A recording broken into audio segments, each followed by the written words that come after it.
جورجینا را دیگه همسر دوست داشتنی رونالدو و کراچی نصف ایران.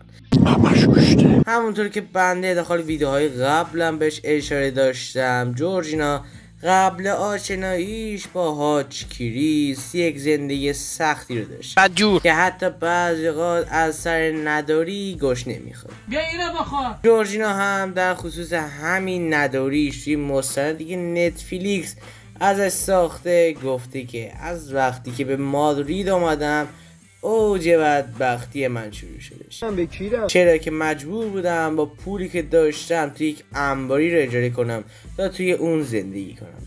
ولی میدونین جالب کار چیه؟ این که پول ماهیانه فروشگاهش از اجاره اون انباری کمتر بودش. اینه که بد.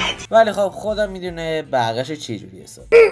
و همجوری جورجینا داشت به حرفاش ادامه میداد و میگفتش که اون انباری توی زمستون ها به شدت سرد میشه و من نمیتونستم جلوی سرما رو بگیرم به تخمم، و توی تابستون هم به شدت گرم. ولی خب اینجا رو خوب گوش کنید که خانم جورجینا هم گفتش که من توی تابستونا از شدت گرما مجبور میشدم لخت بشم. دکتر چرا هی میری دور تا بتونم گرما رو تحمل کنم. و این گرما برای من خیلی آزاردهنده بود و من بعضی اوقات حوصله نداشتم از سر گرما به سر کار برم. ای کاسته. و اون گفتش که از وقتی که رونالدو رو توی فروشگاه گوچی دیدم زندگیم عوض شد. فینیتو کوسیتو. چرا که اون گفتش که رونالدو 2 برابر پول ماهیانه که گوچی به جورجینا میداد و به اون میداد تا بتونه زندگیشو بچرخونه.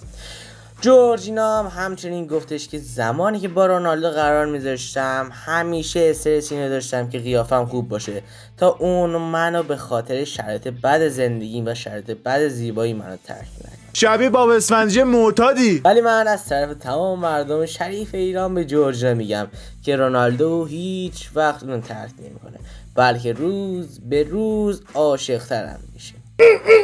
و حالا میرسیم به فکت جالبی که خودم به شدت عاشقیم. ناله کن کونکش. چرا که جورجینا گفتش که توی مدتی که از نداری مجبور بودم داخل یک خونه شریکی به همراه چند مرد زندگی. نه اینجوری اصلا نمیتونم. که جورجینا از اون زمان به عنوان بدترین زمانهای عمرش یاد میکنه. به هر حال الله اعلم. ویدیوهای پیشنهادی رو نگاه کنین چون که کلی توش خبر خوب هستش. خدا نگهدار.